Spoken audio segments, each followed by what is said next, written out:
I'm a native Tulsan. I was born at St. John's Hospital, and when I was 18 months old, my dad, who was then working for the Texas Company, which was not even yet Texaco, but the Texas Company, was transferred to Sacramento, California. So my father, mother, and I moved to Sacramento, and Dad being in the oil and gas industry, and in that area you were subject to transfer if you were a landman. So I grew up in Sacramento, Bakersfield, La Cañada, Walnut Creek, Walnut, and then went to the University of California at Santa Barbara, and actually claimed to have come through UCSB unindoctrinated. So I got a quality liberal arts education from California. I wanted to go to law school. I've always wanted to be a lawyer. Best opportunity for me, I felt, was the University of Oklahoma.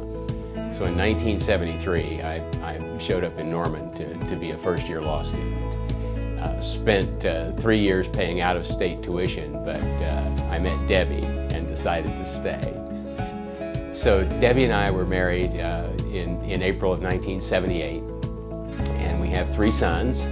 Alex, who lives in Chicago, Jeff, who is making his way as a film editor in Glendale, California, and Doug, who is living in Owasso.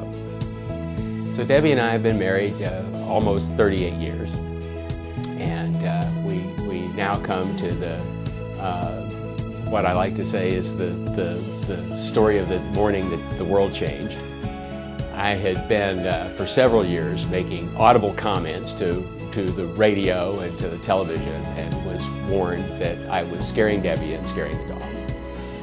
I knew that life had changed the morning that the dog and I were standing off to the side, watching Debbie yell at the television. And then in something that Debbie never actually said, but I say often that Debbie said, she turned to me and she said, "What are you going to do about it?" That led to involvement with a lot of groups like Heritage Foundation and Americans for Prosperity, Hillsdale College.